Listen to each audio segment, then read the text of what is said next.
donc frère, Ralla ton lebron wala ameti ton nakakabalier a Chris Wendoran be dunwa fa ralla lebron wa depuis kwerezu. il nous faut revenir. Et quand je parle de il nous faut revenir, ce n'est pas seulement ici, mais je parle de l'église universelle corps de Christ sur la terre. Il nous faut revenir au message fondamental de la croix. Parce que les premiers chrétiens, quand ils entendaient ce message, cela avait fait en sorte qu'ils avaient saisi la parole. Mais ils recherchaient le salut des âmes. Mais qu'est-ce qui avait prévalu en cela? C'est que chaque personne avait fait un renoncement de soi. Mais de nos jours là, l'évangile qui est annoncé là ne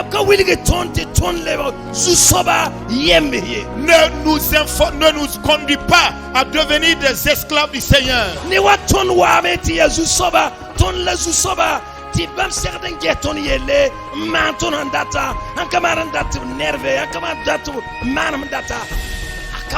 Et c'est comme si nous étions venus et que c'est nous qui sommes les seigneurs et le Seigneur lui-même doit s'occuper de nos besoins, doit faire ce que nous voulons et tant qu'il ne le fait pas, nous nous fâchons et nous nous choquons. Ce n'est pas ici. Il faudra que le monde reconnaisse aujourd'hui seulement que c'est le Nazarien Jésus, celui qui a été crucifié à la croix là. C'est lui que Dieu a élevé et qu'il a fait Seigneur. Et tout le monde devrait donner leur vie à Jésus, car c'est lui le Seigneur.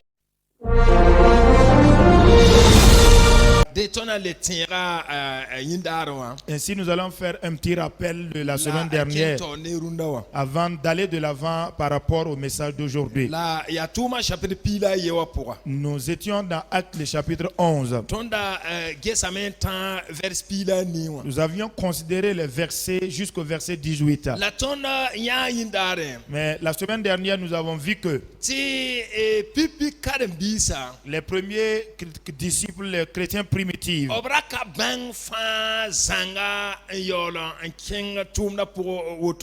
n'avaient pas attendu d'avoir la connaissance exacte et parfaite de tout avant de se lancer dans l'œuvre. Ou encore Jésus les avait enseigné la totalité, c'est vrai. Mais la tradition donc était toujours liée à leur façon de se comporter par moment.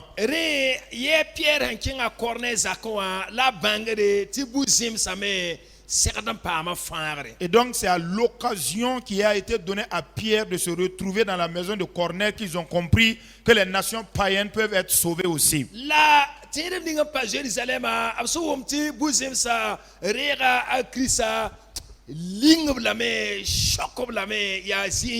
Mais les chrétiens qui sont restés à Jérusalem étaient tellement choqués, étaient tellement surpris lorsqu'ils ont appris que les païens ont reçu la grâce de Dieu, c'est-à-dire le salut.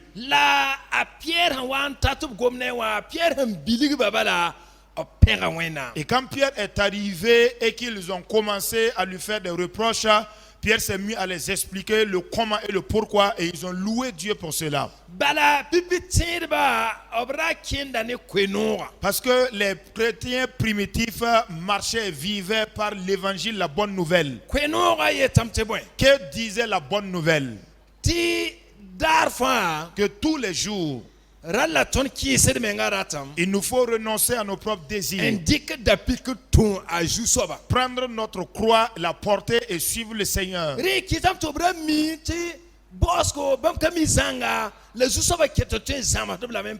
À cause de cela, ils étaient convaincus que malgré tout, ils ne connaissaient pas la totalité, mais le Seigneur continuait de les enseigner au fur et à mesure. Alors, le port de la croix dans la vie quotidienne avait fait en sorte qu'ils avaient de l'humilité dans leur cœur. Donc, comme ils faisaient les reproches à Pierre,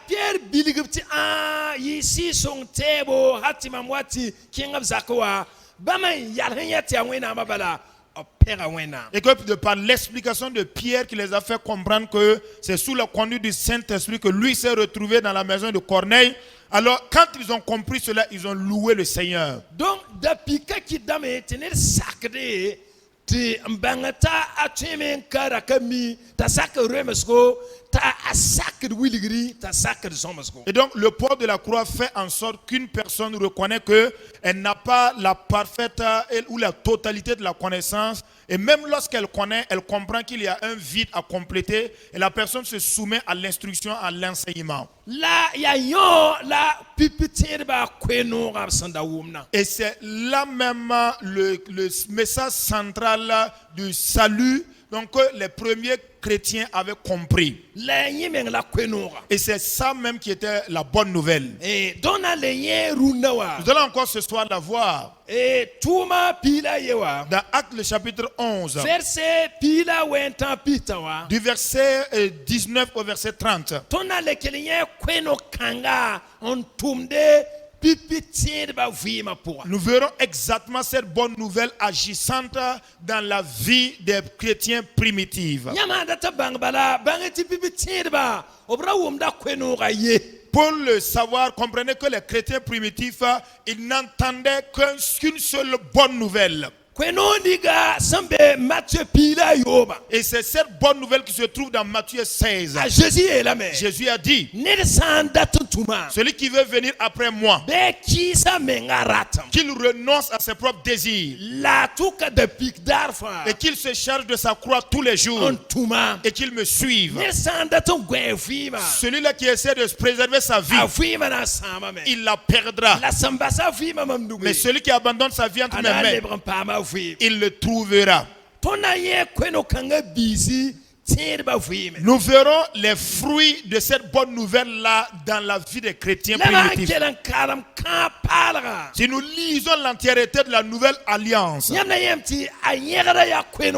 vous verrez même que les fondements, même c'est cette bonne nouvelle-là.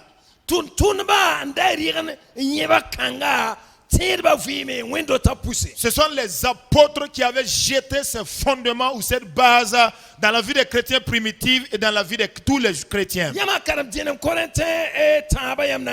Si vous lisez dans 1 Corinthiens 3, vous verrez que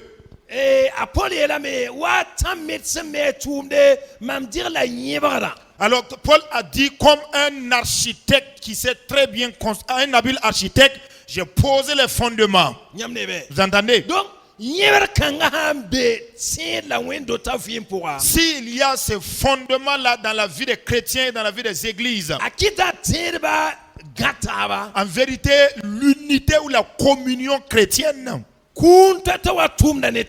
alors les différents dons vont se compléter et travailler. Il y a l'humilité qui se démontre. Il y a la patience également qui s'invite. L'acceptation mutuelle également se prononce. Alors c'est ce qui donnait la force et l'énergie aux chrétiens primitifs à la première église. Ainsi nous allons examiner cela ce soir. A Christ wendora nzeme yumpi tabi yumpi nasa nirundawa nsama Christ koronga. Et par la suite examiner donc des choses qui ont intervenu dans l'église de Christ il y a environ 30 ou 40 années de cela et qui ont corrompu l'église de Christ. Je ne me suis pas converti, je me suis donné au Seigneur il y a longtemps.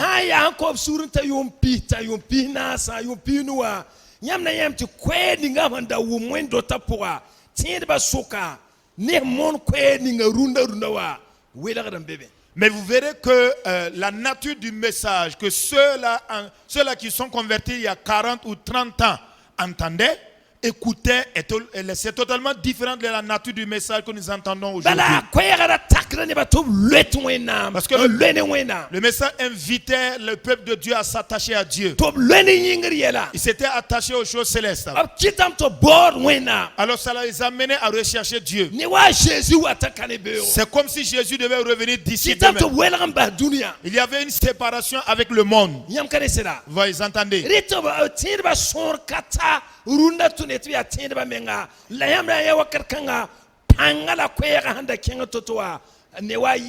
Vous verrez que en ce temps-là, le nombre de chrétiens n'était pas à notre nombre d'aujourd'hui. Mais la manière dont la puissance de l'évangile avançait, cela semble dépasser l'évangile, la manière dont elle se propage aujourd'hui.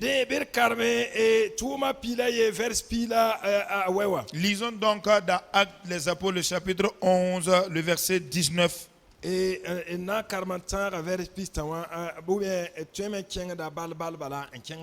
Et jusqu'au verset 30, ou alors nous ferons donc juste des lectures en palier. Voilà.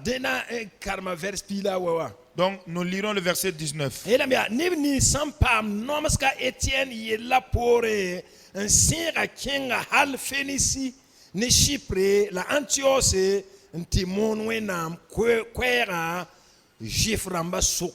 Ceux qui avaient été dispersés par la persécution survenue à l'occasion d'Étienne allèrent jusqu'en Phénicie, dans l'île de Chypre et à Antioche, annonçant la parole seulement aux Juifs.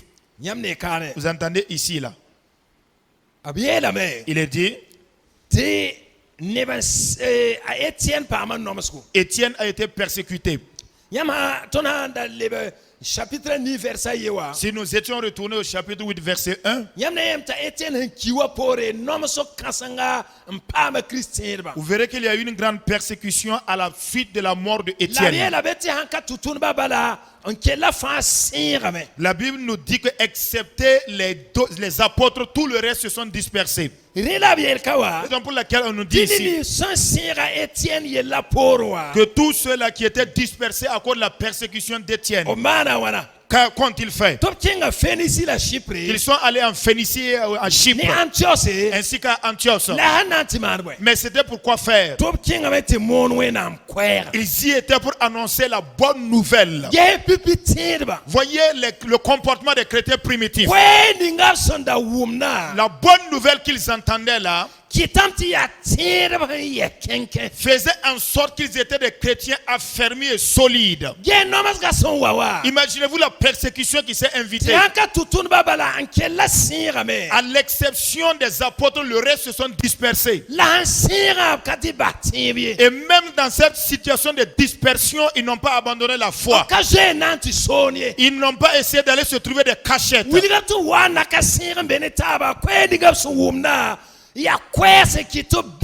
Cela est la preuve qu'avant leur dispersion, qu'ils étaient ensemble dans la communion, le message qu'ils entendaient était un message qui les avait portés à maturation. Alléluia. Alléluia.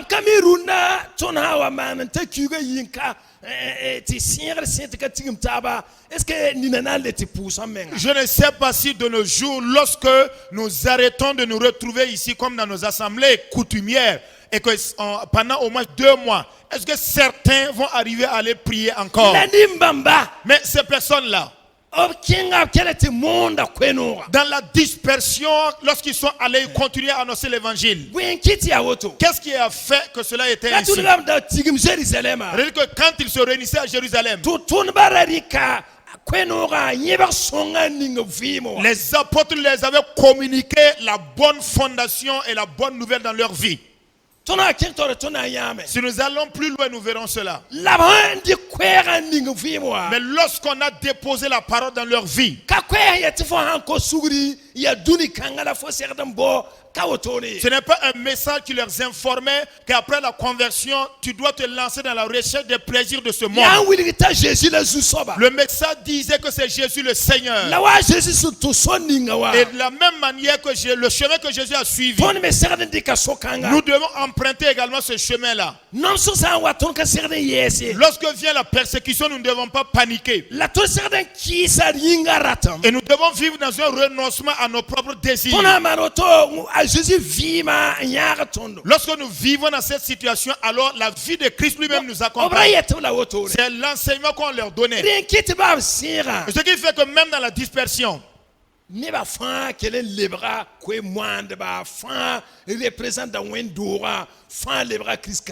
tous les dispersés étaient des évangélistes, des représentants du corps de Christ et des témoins de Christ lui-même.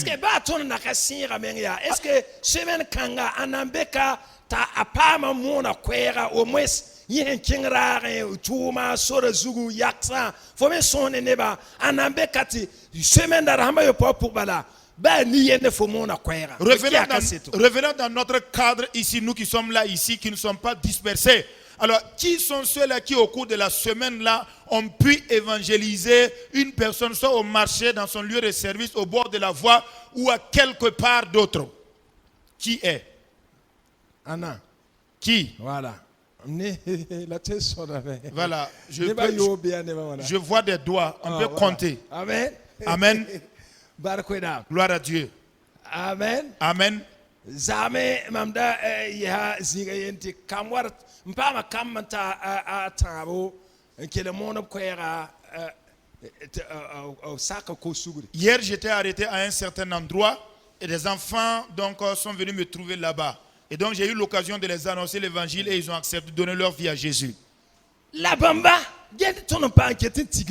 mais c'est dispersé là. Imaginez-vous, nous avons toujours le privilège de nous rassembler. Vous entendez? Je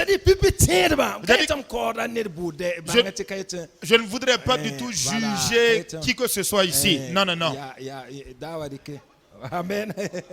Alléluia. Voilà, le pasteur a dit qu'on juge. Voilà. Alléluia. Que la prédication là, c'est un jugement, donc une mesure de jugement qu'on étend sur la vie des gens. C'est simplement pour dire que les chrétiens primitifs, la teneur du message qu'ils entendaient, avait fait en sorte qu'ils étaient affermis devant les persécutions, les épreuves. Et même quand ils sont dispersés, le message qu'ils avaient saisi, eux-mêmes n'avaient pas relâché le message. Eux-mêmes avaient continué de saisir le message. Ils savaient qu'ils n'avaient pas saisi seulement le message pour eux-mêmes. Ils savaient que le message était destiné au salut de beaucoup d'autres personnes. Est-ce que vous avez bien compris? Je crois que les chrétiens d'antan, au temps de la Haute-Volta et Burkina Faso, avaient compris cela. Alléluia. Alléluia. Que tant depuis le moment où tu as entendu le message, tu dois faire de ton mieux pour que cette bonne nouvelle puisse être répandue auprès des autres personnes. Nous verrons pourquoi dans le contexte d'aujourd'hui, nous ne faisons plus le pareil. Ainsi donc, frère,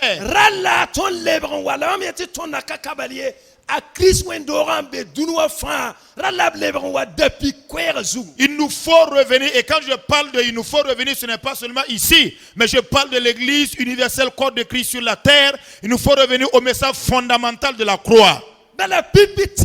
Parce que les premiers chrétiens, quand ils entendaient ce message, cela avait fait en sorte qu'ils avaient saisi la parole. Mais ils recherchaient le salut des âmes. Mais qu'est-ce qui avait prévalu en cela? C'est que chaque personne avait fait un renoncement de soi. En tant que chrétien, il comprenait que sa vie ne lui appartenait plus. Et il avait soulevé sa croix. Quand la persécution est venue, il n'a pas considéré cela comme une chose étrange. Il savait que cela participait à la croix. Donc il trouvait eu l'occasion d'annoncer la parole. Est-ce que vous entendez très bien? Mais il va le faire comprendre. On les avait fait comprendre que même le Seigneur Jésus, quand il accomplissait la volonté de Dieu, il a accepté la souffrance. La souffrance a participé à sa vie. Mais il a persévéré. Mais il est maintenant ressuscité. Et il est assis à la droite de Dieu. On les a fait comprendre que la persécution ne prouve pas que Dieu n'est pas avec vous. La persécution n'est pas la preuve que vous n'êtes pas dans la volonté de Dieu. Mais vous devez frayer un chemin, outrepasser pour obéir à Dieu dans la persécution. Voilà pourquoi malgré l'absence des apôtres avec eux, ils continuaient d'annoncer la parole. Vous entendez? Ce qui a fait que quand les chrétiens primitifs avaient entendu cette bonne nouvelle, c'était des hommes mûrs, c'était des hommes affermis, séparés du monde. et qui ne regardait seulement qu'au Seigneur. Vous entendez? Ainsi, après la dispersion, ils annonçaient la bonne nouvelle de l'évangile du royaume des cieux. Mais malheureusement, la tradition était attachée au comportement de certains d'entre eux. Parce qu'il est dit qu'ils annonçaient la bonne nouvelle seulement aux Juifs. Vous entendez? Parce que eux, ils étaient nés et ils étaient de la tribu, ils étaient juifs. Mais pour eux, ce sont les juifs seulement qui méritaient le salut. Donc la bosse Malgré tout, Dieu dans son action va les faire sortir de cette tradition petit à petit. Raison pour laquelle le verset 28.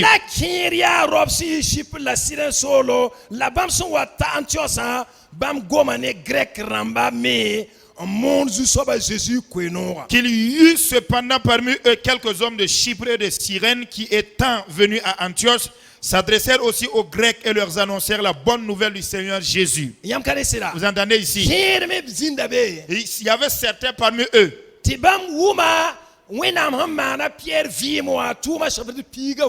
Et eux avaient compris le sens de ce que Dieu avait fait dans la vie de Pierre dans Actes chapitre 10.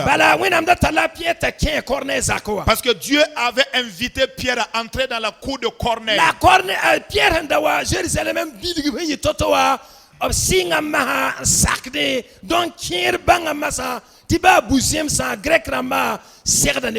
Et quand Pierre de retour à Jérusalem les a expliqué, ils ont compris cela. Et beaucoup d'entre eux avaient compris que même les nations païennes, les Grecs, a été donc destinés au salut. Donc, le changement avait commencé à s'inviter au milieu d'eux. Et ils obéissaient à la volonté de Dieu. Mais il est dit qu'ils annonçaient Jésus-Christ. Ils annonçaient l'évangile du Seigneur Jésus-Christ. C'est simplement pour dire qu'aux yeux des chrétiens primitifs,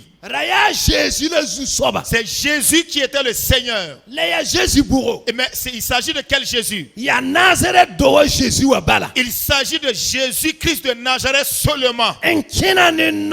Celui qui a parcouru les villes, donc les quartiers de Jérusalem à pied. De qui on croyait que c'était un homme ordinaire. Au point qu'il fut arrêté et battu de verge.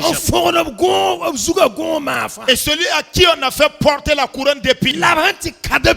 Et celui qu'on a crucifié à la croix. Et donc tout le monde pensait que c'était une vulgaire personne. Jésus pendant 40 jours a fait comprendre à ses disciples qu'il était vivant. Et ce fut aux yeux de ses disciples donc il a été enlevé et qu'il est monté au ciel.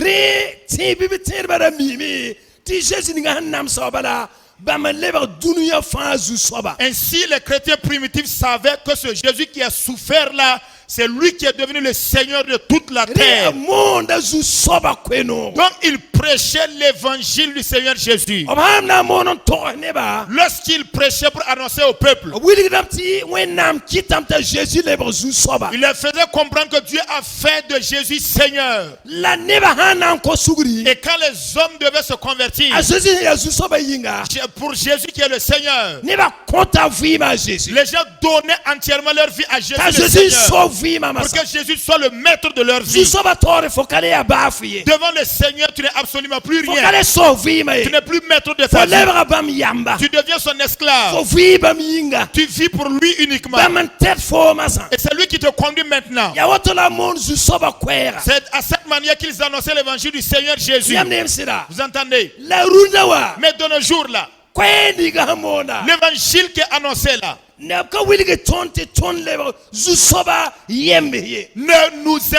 nous conduit pas à devenir des esclaves du Seigneur.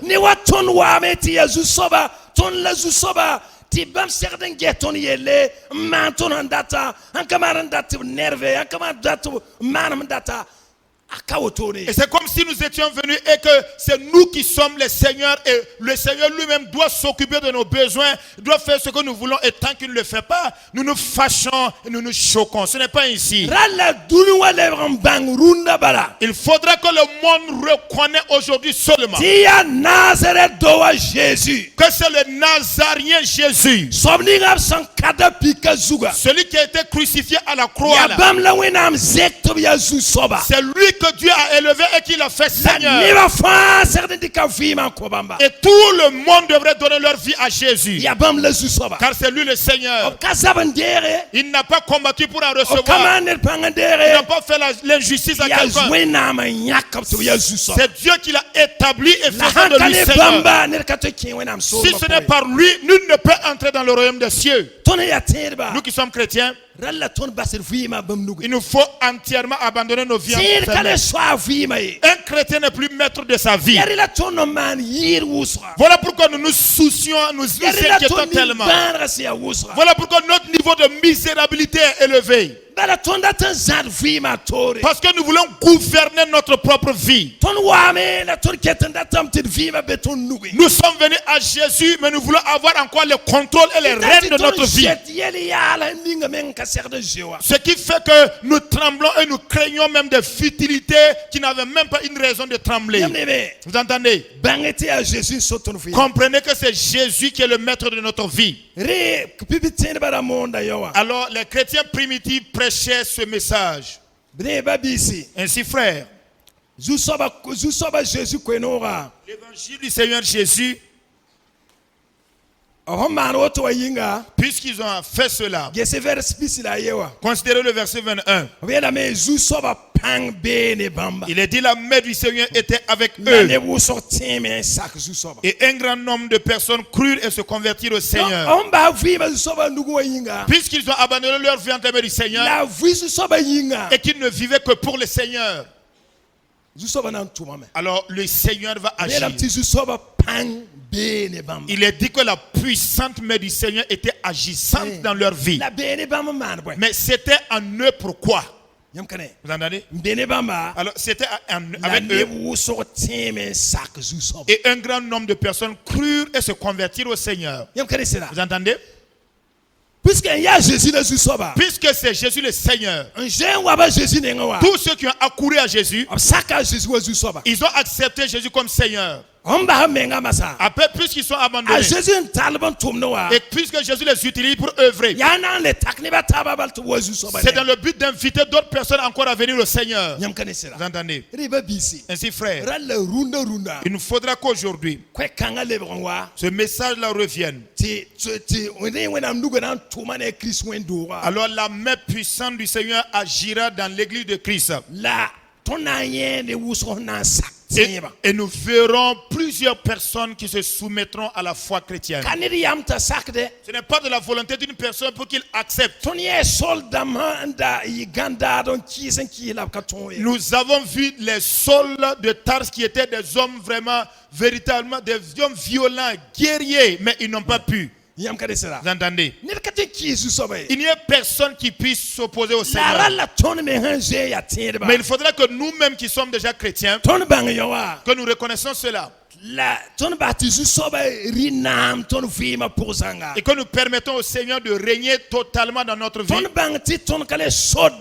Que nous comprenions que nous ne sommes plus les maîtres de notre vie. Et permettant que Dieu nous conduise. Et que Dieu nous emploie selon sa volonté. C'est alors dans cette condition que nous mourrons en nous-mêmes. Nous mourrons vis-à-vis de notre chair. Et la puissance du Seigneur se manifestera à travers notre vie. Et les autres personnes ne pourront même pas s'opposer. Ils se donneront au Seigneur Jésus. Vous entendez? Ainsi, c'est la prédication de la croix qui avait fait en sorte que les chrétiens primitifs avaient renoncé à leur propre vie et qu'ils avaient porté leur croix. Ils voyaient d'innombrables foules qui se convertissaient au Seigneur. Vous comprenez très bien. Ainsi donc, le Seigneur a un problème contre deux groupes de personnes. Pour ceux-là qui ne sont pas encore convertis, le Seigneur continue à les convoquer, à les inviter à donner leur vie à Jésus. Mais je crois que vous et moi qui sommes chrétiens, connaissez-vous Jonas? Jonas était un prophète confirmé. Mais je crois que le livre de Jonas là, alors dans ce livre là, la personne avec qui Dieu avait affaire, c'était Jonas lui-même. Parce que vous verrez que à la seule prédication journalière de Jonas dans la ville de Ninive, leur suffira de se convertir au Seigneur. Mais Jonas, Dieu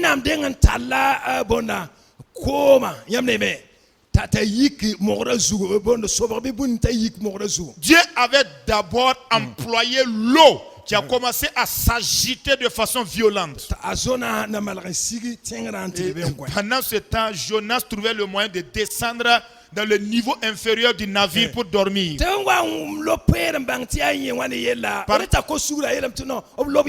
Par la suite, lorsqu'ils ont jeté le sort et qu'on s'est rendu compte que c'était Jonas, au lieu de se repentir, de demander pardon, il a dit non, soulevez-moi tout entier et jetez-moi dans l'eau.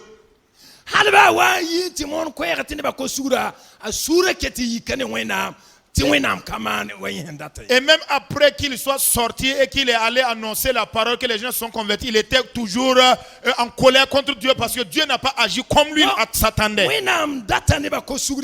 Donc Dieu a besoin de la conversion des gens, c'est vrai. Vous voyez, moi qui suis là, arrêté là.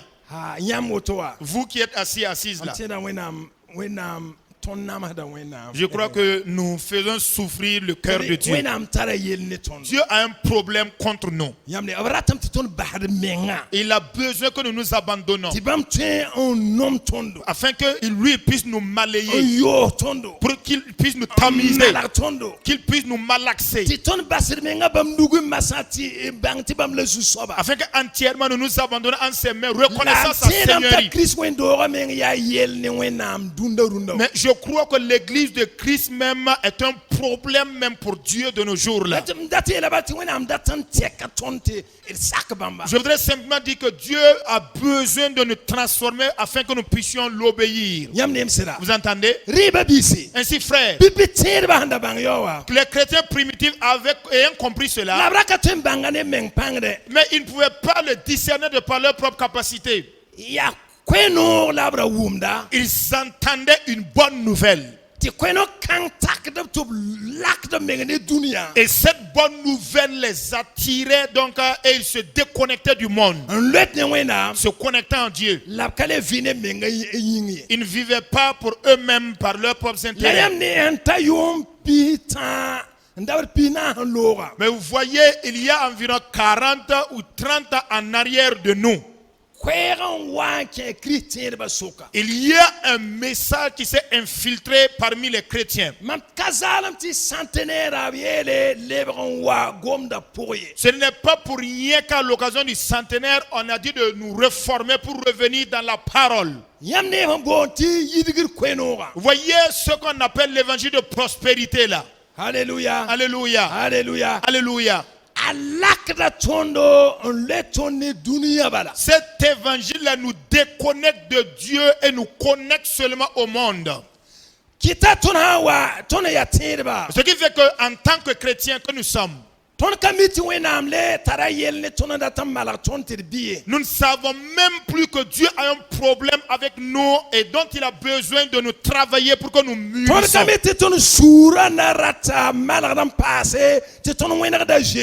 Nous ignorons totalement que notre cœur a besoin encore d'une transformation afin que nous soyons à l'image de Jésus.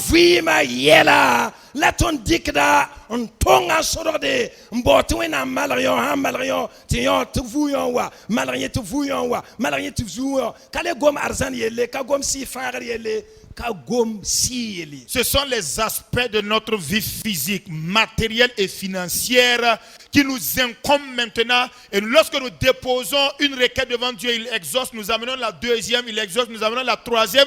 On se fiche même pas mal de notre état de vie spirituelle. Chaque personne vit pour son propre compte. Chacun est maître de lui-même. Chacun est venu chercher la solution à ses problèmes. Vous entendez? L'église de Christ est divisée, fissurée par tous les moyens.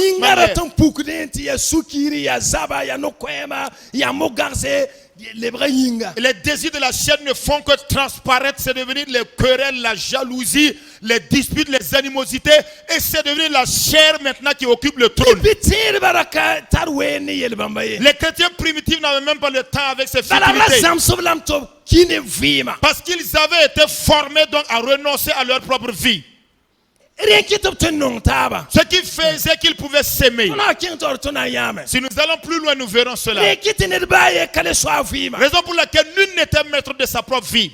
Vous entendez? Mais de nos jours,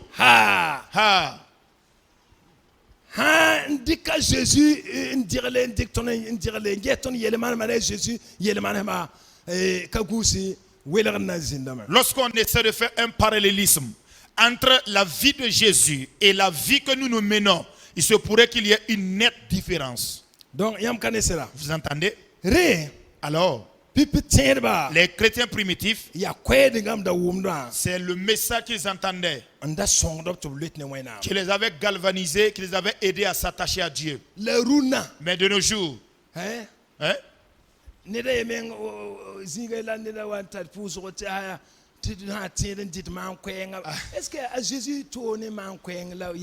à quelque part, il y a quelqu'un qui conduisait une prière dans un groupe donné et il disait que si tu es chrétien et tu continues de manger du gombo sec là, ça veut dire que il faut revoir ton christianisme quoi. Mais qu'est-ce que Jésus a à voir avec du gombo sec ou bien sauce de baobab, hein?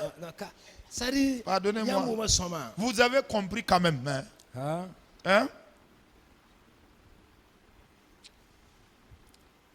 Que le Seigneur nous aide à faire.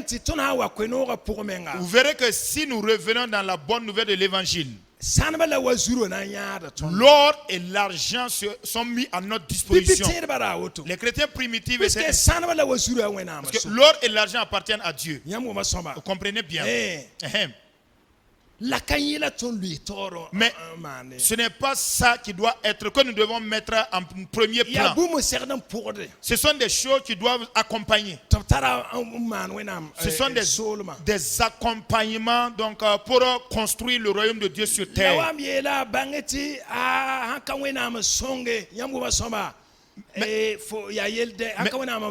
Mais c'est comme ce que je l'ai dit, à moins que le Seigneur te révèle et te donne le discernement de façon claire, c'est compliqué et difficile de vivre dans cet élan de vie. Alléluia. Alléluia. Alléluia. Alléluia. Ainsi, c'est-à-dire que si vous recherchez le Seigneur de tout votre cœur et si vous avez le Seigneur, vous accomplirez la volonté de Dieu et le Seigneur nous aidera tous à y parvenir. Allons de l'avant. Il est dit au verset 22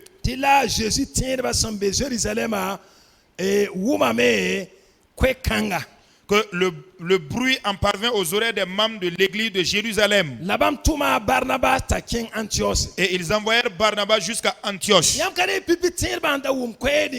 Vous voyez le message que les chrétiens primitifs avaient compris là. Cela faisait en sorte qu'ils étaient un. Il est dit que ceux qui étaient à Jérusalem, ils ont appris que les autres, les païens également ont reçu la bonne nouvelle du royaume des cieux. Et ils étaient animés d'un même esprit, d'une même pensée et ensemble. Alléluia. Alléluia. Lorsque le bruit leur a parvenu que les païens ont reçu la bonne nouvelle, parce que les 5 ministères donc interagissaient ensemble. Lorsque les apôtres ont appris cela, qu'ont-ils fait? Il est dit qu'ils envoyaient, ils sortirent une mission composée de Barnabas à Antioche. C'est-à-dire que pour les premiers, les chrétiens primitifs, la révélation était commune et une. Le message était central et une. L'évangile était unique et centralisé. Ainsi, c'est comme un fondement sur lequel la vie de tout le monde était basée dessus. Et le message que tout le monde en tout lieu allait annoncer, c'est exactement la même unité de pensée. C'était dans le but d'inviter le peuple à se retourner vers Dieu. Alors montrer que c'est Jésus le Seigneur. La prédication de la croix. Alors, lorsque le peuple reçoit, les autres qui étaient à Jérusalem, ils savaient que ce n'était pas suffisant. Ils envoyaient un missionnaire qui est allé. Lui également a fait exprimer son don. Et afin que les nouveaux convertis puissent encore recevoir davantage. Mais ce n'est pas n'importe qui qu'ils ont envoyé. Parce que le missionnaire ou le messager qui devait aller ne devait pas prêcher sa propre pensée ou ses désirs. Paul a dit que le fondement que lui il a déposé, que chacun prenne garde de la manière dont il bâtit sur ce fondement. Donc, c'est-à-dire que les missionnaires qui ont été envoyés également sont allés poursuivre la construction de telle sorte à ce que le peuple de Dieu recherche toujours le Seigneur. Imaginez, observez le verset 23. C'est quand Barnabas est arrivé à Antioche. Il a dit que lorsqu'il fut arrivé, qu'il vit la grâce de Dieu, il s'en réjouit. Vous entendez? Quand il est arrivé, quoique ce fut d'autres personnes qui lui ont précédé et que les âmes se sont converties. Entre lui et les dévanciers, il n'y avait pas de différence. Quand il est arrivé, c'était le même esprit. Mais quand il a vu cela, il a donné gloire à Dieu. Ce n'est pas quelqu'un. Mais il a dit que quand il a vu la grâce de Dieu, vous entendez, il s'est réjoui de cela. Vous savez que de nos jours, l'absence de ce message-là fait en sorte que notre chair est opérationnelle.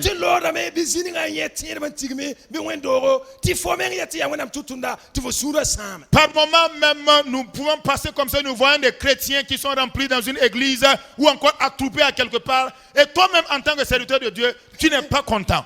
Parce que dans la chair fait en sorte que vous essayez d'établir une comparaison entre son niveau et ton niveau. Est-ce que tu vois? Et c'est devenu des discours selon lesquels c'est l'église de un tel qui est grande comme ça, c'est les chrétiens de un tel qui sont riches comme ça. Mais ce n'était pas ainsi pour les premiers chrétiens. Il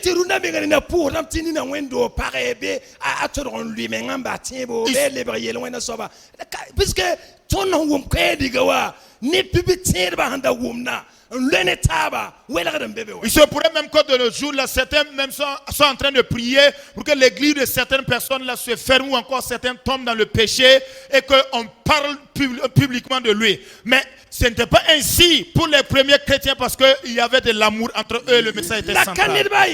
Mais ce n'est pas la faute à quelqu'un. C'est pas dit que je juge qui que ce soit.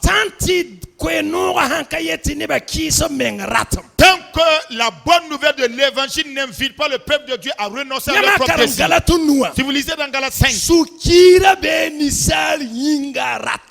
la jalousie est omniprésente dans les désirs de la chair de l'homme.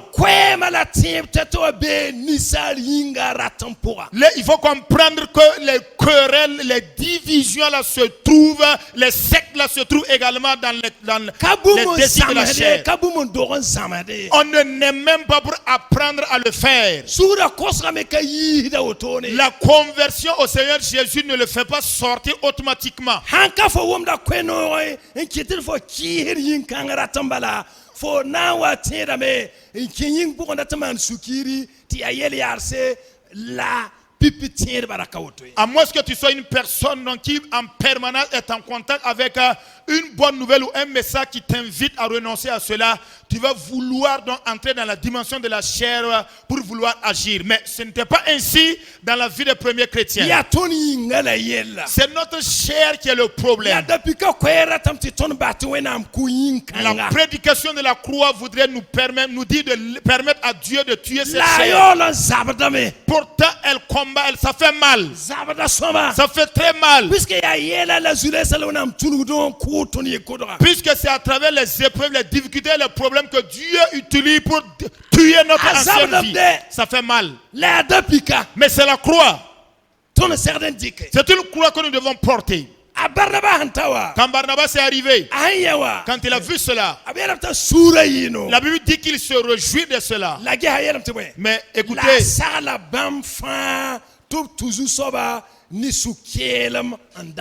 et il les exhorta tous à rester d'un cœur ferme, attaché au Seigneur. Et toujours attaché au Seigneur. Il a dit qu'il les a exhortés à rester d'un cœur ferme, attaché au Seigneur. Barnabas ici, là, il a lié le cœur du peuple à qui? Est-ce qu'il les a demandé d'être attachés à qui? Au Seigneur Jésus. C'est-à-dire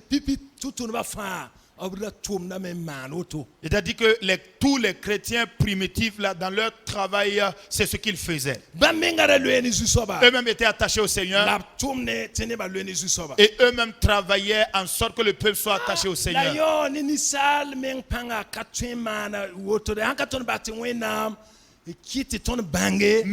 Mais vivre ou faire cela par la capacité de l'homme ordinaire, c'est compliqué. Il va nous falloir permettre à Dieu de nous faire comprendre que c'est comme ça. Vous entendez? Ce qui fait que les chrétiens primitifs étaient attachés ensemble. Je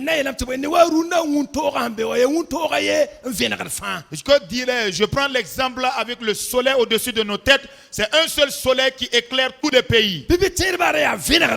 Tous les chrétiens, pour les chrétiens primitifs, c'était une seule révélation, un seul message, un même esprit, une même âme et une même considération, et travailler ensemble.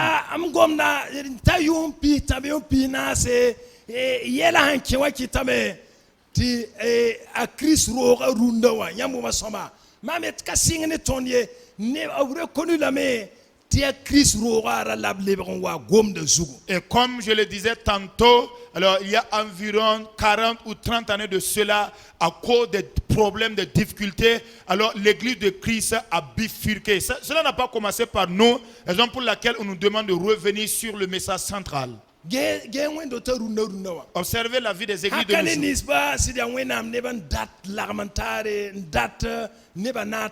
À l'exception de ceux-là qui sont véritablement des hommes de Dieu, qui veulent la communion et qui veulent le frottement entre frères et sœurs.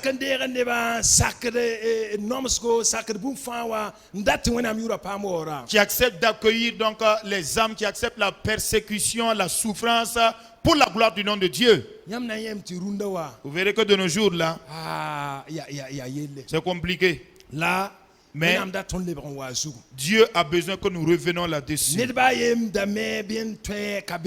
Il n'y a personne qui était capable ou qui le savait de lui-même. Faisons exactement comme les chrétiens primitifs. Si nous comprenons que Dieu a besoin que nous puissions nous retrouver en communion, faisons exactement comme les chrétiens primitifs, obéissons à Dieu. Que tous les chrétiens vivent dans une humilité totale et dans une obéissance au Seigneur. Est-ce que vous comprenez bien? L'Esprit de Dieu pourra agir et le nom de Dieu sera glorifié. C'est comme ça que les chrétiens primitifs faisaient. Il peut également le faire de nos jours, mais il doit même le faire. Et cela commencera par moi. Et que je porte ma croix et que je commence à demander pardon à Dieu. Si j'ai péché, je commence à demander pardon à Dieu. Si j'ai également offensé à une autre personne, que je lui demande pardon, et je commence à prier pour l'unification du corps de Christ. Que je commence à prier, demander à Dieu de toucher le peuple. Et selon la manière que le Seigneur me conduira à obéir.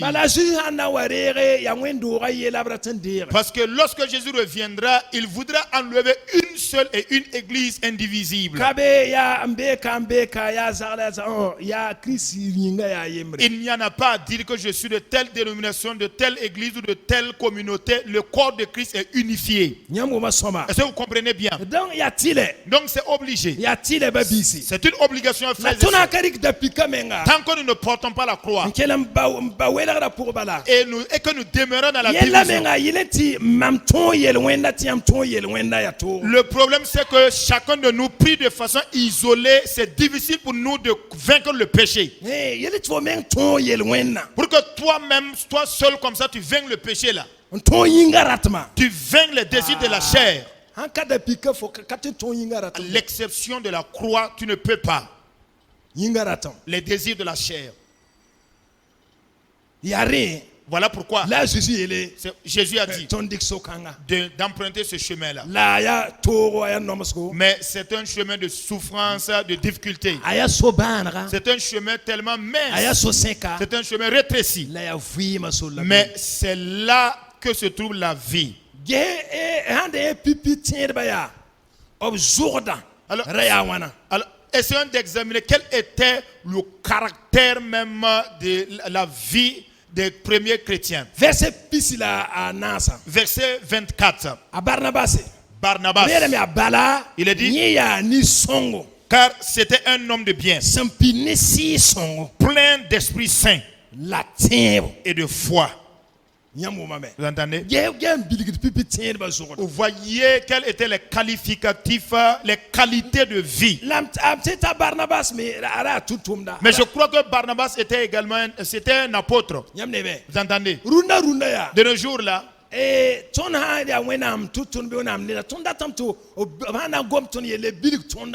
alors si nous sommes un serviteur de Dieu ou un enfant de Dieu, et si on doit faire notre palmarès, de quelle manière souhaitons-nous qu'on nous décrive?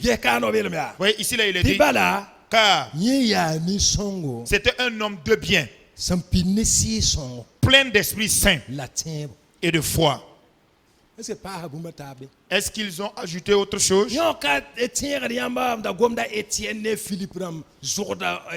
Est-ce que cela ne nous rappelle pas les qualités de vie de Étienne et de Philippe là au sujet desquels on nous avait parlé? Un homme de bien, plein d'Esprit Saint et de foi. Vous entendez?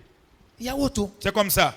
Nous devons revenir sur ces éléments là. Le Saint-Esprit, qu'il agisse dans notre vie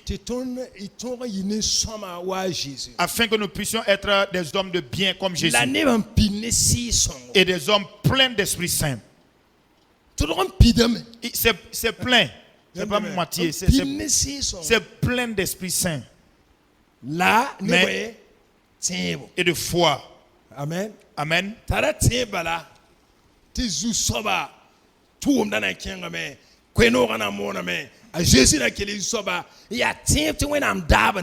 Alors c'est une foi selon laquelle Jésus est le Seigneur, la volonté de Dieu se fera et tout ce que Dieu donc a désiré s'accomplira.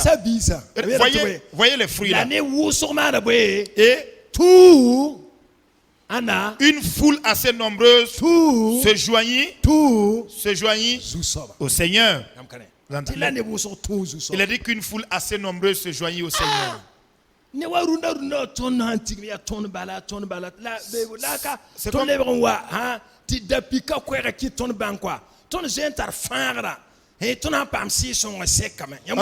C'est comme si de nos jours là, dans nos rassemblements, tout est centré sur nous-mêmes, c'est centré sur nous-mêmes. Il va nous falloir revenir à la prédication de la croix afin de comprendre que si nous avons la vie, cela nous suffit. afin que le Saint-Esprit puisse nous utiliser pour sauver des âmes. Alléluia. Alléluia. Voyez-vous pas pourquoi le monde qui se trouve dans une misère, combien sont-ils à ne pas entendu, donc qui n'ont pas encore entendu la bonne nouvelle? Verset 25. Il a dit qu'après cela, Barnabas se rendit ensuite à Tars pour chercher Saul. Les chrétiens primitifs travaillaient en solidarité.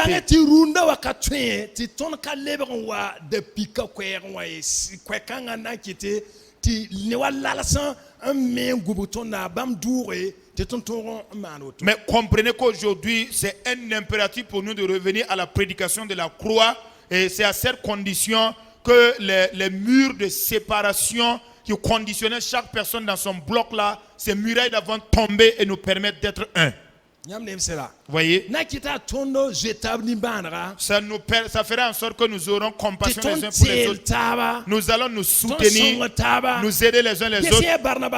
Voyez l'exemple de Barnabas ici. Vous souvenez-vous que c'est lui qui avait amené Saul pour les présenter aux apôtres. Mais ici là, quand les apôtres l'ont envoyé encore à Antioche, quand il est arrivé qu'il a vu la grâce de Dieu, il a dit que par la suite il se rendit à Tarsa à la suite pour rejoindre Saul. Oui, le verset 26. Et l'ayant trouvé, il l'amena à Antioche. Et pendant toute une année, ils se réunirent aux assemblées de l'église. Et ils enseignèrent beaucoup de personnes.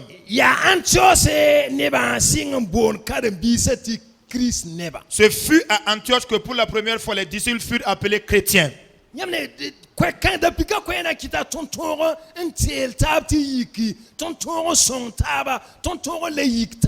voyez, la prédication de la croix fera en sorte que nous puissions nous épauler, nous aider à tenir en équilibre, à tenir debout, à exprimer la compassion et la miséricorde les uns envers les autres. Parce qu'elle suscite la miséricorde. Vous entendez? Mais sinon aujourd'hui là, de nos jours là, certains n'ont même plus envie de voir l'autre à l'œil nu. À cause des offenses et des blessures donc qui se sont passées. Mais s'ils entendent la prédication de la croix, chaque personne laisse tomber donc ses arguments. Parce que c'est là-bas le chemin. C'est un chemin tellement mince. Mais c'est là que se trouve la vie. Vous entendez? Cela fera en sorte que les gens pourront se soutenir, s'épauler pour tenir debout. Et permettre aux gens de s'accepter. C'est à cette condition que l'église de Christ sera forte, sera solide. Vous avez bien compris? Oui. Oui.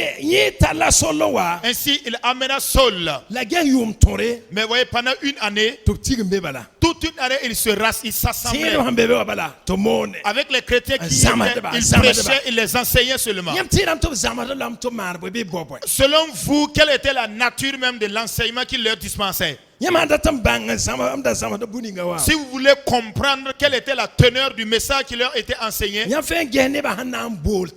alors voyez de quelle manière les gens ont appelé les chrétiens. Il a dit que pendant une année d'enseignement, il a dit que ce fut les habitants de Antioche, ceux même qui ne se sont pas encore convertis, qui ont commencé pour la première fois à appeler les disciples des chrétiens. Dans le chrétien là-haut, la racine du mot chrétien la porte le nom de qui? Christ. C'est Christ. C'est-à-dire que quand il les regardait, C'était des petits Christ seulement. Leur façon d'être, leur comportement, la manière dont leur Christ se comportait, ils étaient exactement à l'image de leur Christ. À cause de cela, on les a qualifiés de petits Christ. Vous entendez? Ce qui veut dire que le message qu'on les avait enseigné avait fait en sorte qu'ils se déconnectaient du monde. Et il était à l'image de Christ. Et il cherchait Christ. Donc, voici quelle est la volonté de Christ. Lisez dans les évangiles pour voir comment était Christ. Mais ce qui montre que les dons travaillaient ensemble. Est-ce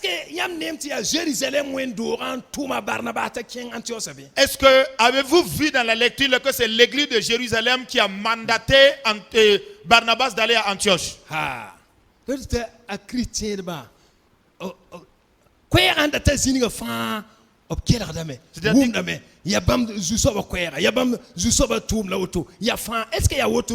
C'est-à-dire que pour les chrétiens primitifs, partout où le message avait été annoncé, entendu seulement, ils acceptaient, ils savaient que c'était le message de leur Christ. Mais est-ce que c'est le pareil de nos jours? Ou bien de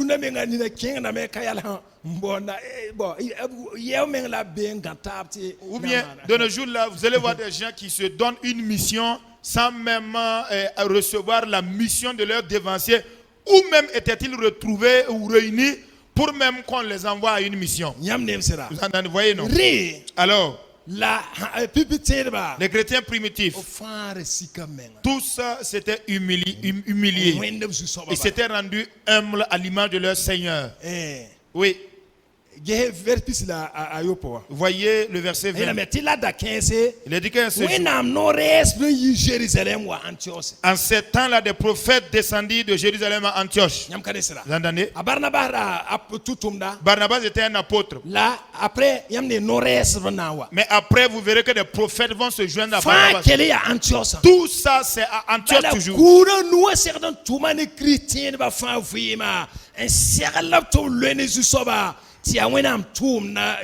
Parce que tous les 5 ministères devaient travailler en concertation dans la vie des chrétiens pour les préparer donc à l'œuvre de Christ. Donc, lorsque les prophètes sont venus, il a dit que l'un d'eux nommé Agabus se leva et annonça par l'esprit qu'il y aurait une grande famine sur toute la terre. Voyez-vous? Il était un prophète.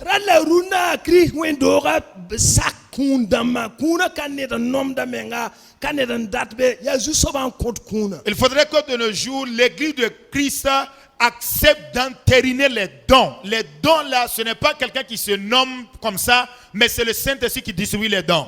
Mais le Seigneur sait très bien que tous les dons sont utiles. Voilà pourquoi il a fait don à l'église. Mais les dons là,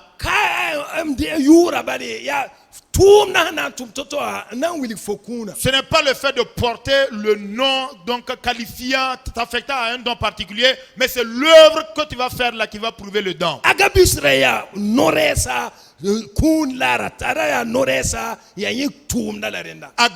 était un prophète, c'était donc ce ministère-là qu'il exerçait.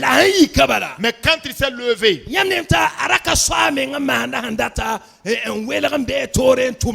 vous voyez qu'il ne s'était pas désolidarisé et maître de lui-même et travaillant de façon solitaire.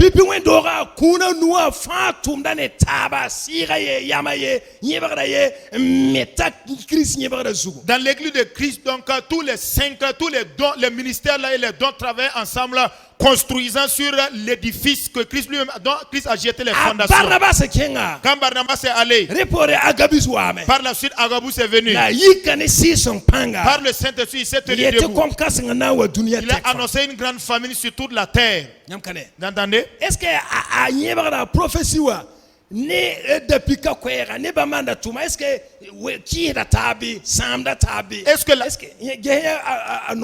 examiner pour voir si la nature de la prophétie qu'il a fait sortir par rapport au ministère que les devanciers avaient fait là, est-ce que ça va en opposition ou pas? Mais il est dit. Et effectivement, elle arriva en effet sous Claude César. Ça venait de Dieu. Ce qu'il a annoncé là, ça s'est accompli. En année. Mais que va-t-il se passer? Pourquoi ça a été annoncé parmi les chrétiens? Est-ce qu'on a dit ça pour intimider, pour les apeurer? Est-ce qu'on les a informés pour les rendre craintifs? Non. Est-ce que à Joseph on parle bilga faro zam hati koma na waya bilgam baltine ba kera be mbati saran jetembe? Est-ce que l'interprétation que Joseph a fait du rêve de Pharaon qu'il y aurait une famine de 7 ans là, est-ce que c'était dans le but d'apeurer la population égyptienne? Le verset 29 dit Karambisa ye la me tiner kan fanya ka santare sanzeme nye panteka ontum songre babi sembe jude solma. Les disciples résolurent d'envoyer chacun selon ses moyens un secours aux frères qui habitaient la Judée. Voyez? Si vous remarquez ici les premiers chrétiens au Burkina Faso, lorsqu'ils s'assemblaient, il y avait véritablement des prophètes parmi eux. Voyez? Ils ne cherchaient même pas à se faire voir. Mais lorsque le Saint-Esprit les saisit et les amène à donner une information, c'était exact. Ce que Agabus a dit, c'est accompli. Mais puisque c'était le même esprit, les disciples ont dit, on ne les a pas forcés, mais de façon résolue, le Saint-Esprit les a conduits.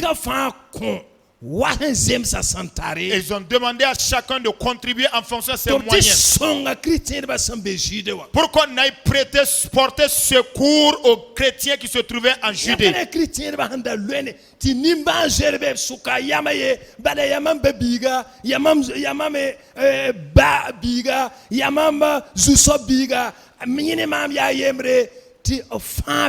Vous voyez comment les chrétiens d'antan étaient vraiment liés. Donc ils comprenaient que nous avons le même père. C'est mon frère, c'est ma soeur, c'est mon compatriote, et ils vivaient tous ensemble. Mais bien aimés frères et sœurs, à moins que ce ne soit la prédication de la croix, la manière dont je me suis agrippé à mes intérêts et à mes biens, et vous vous agrippez à vos intérêts et à vos biens, vous verrez que ça va être compliqué.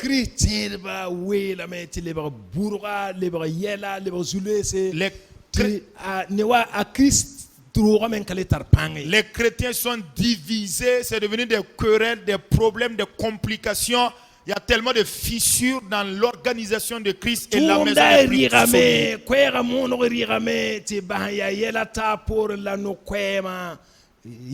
L'œuvre est là déposée, les champs sont là pour être moissonnés et l'évangélisation est là, mais ce sont des disputes et des querelles à ne pas finir.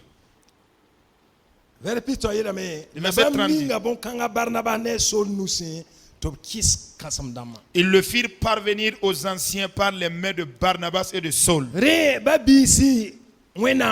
Ainsi donc, bien-aimés frères et sœurs, peuple de Dieu, comprenez que Christ est un. L'évangile de Christ est le même. Celui qui veut venir après moi, qui se charge de sa croix, tu n'es plus maître de ta vie, porte ta croix, suis le Seigneur. Il nous faut revenir sur ces fondements et que chacun comprenne que lui seul, pris de façon isolée, ne saurait construire l'église de Christ à la perfection. Lui seul ne pourra pas faire toutes les montures de la volonté de Dieu à perfection. J'ai besoin de mon frère et vous également avez besoin de l'autre frère. Mais ce n'est pas nous-mêmes qui nous sommes jetés, mais c'est le Seigneur lui-même qui a besoin de nous. Frères et sœurs, nous ne vivons plus pour notre propre intérêt. Mais si ce n'est l'évangile de Jésus-Christ, je vous le dis encore, la personne se lèvera et battra. combattre.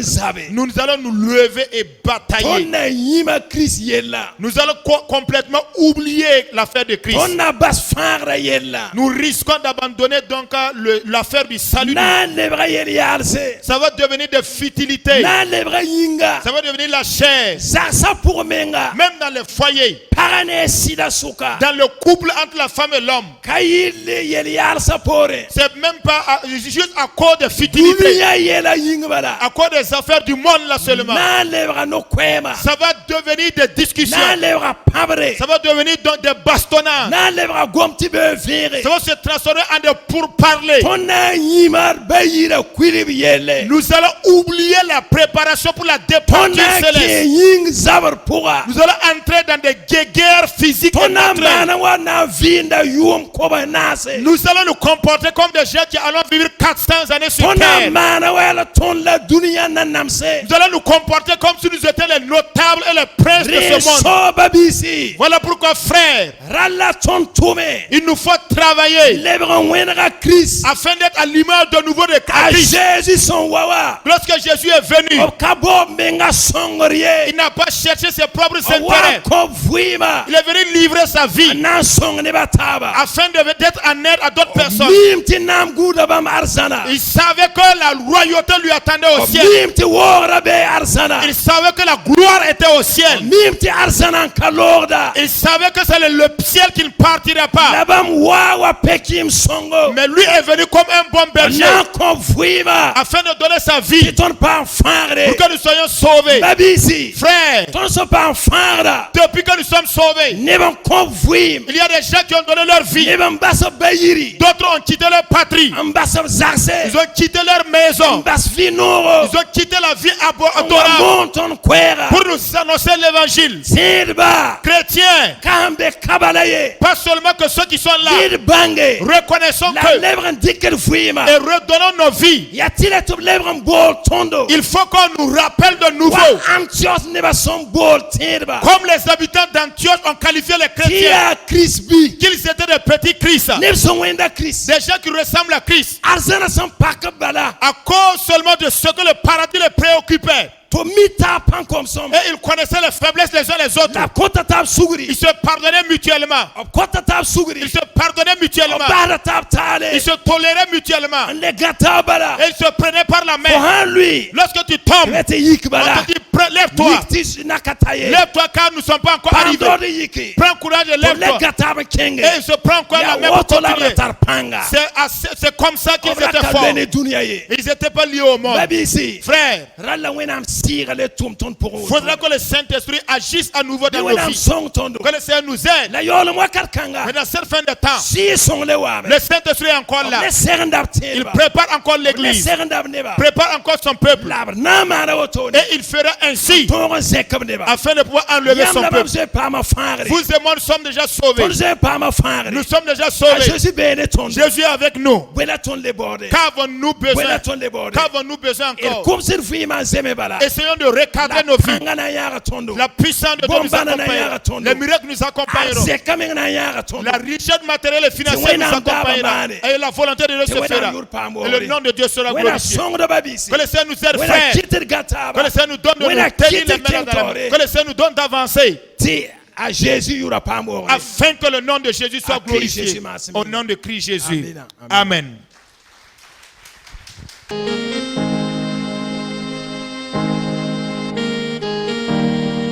Toi, Seigneur, je veux toujours m'habiter. Chaque instant et chaque jour qui passe, en toi seul je veux me confier. Tu es mon Seigneur, tu es mon Sauveur, tu es mon Rédempteur. Alléluia. Merci, Seigneur.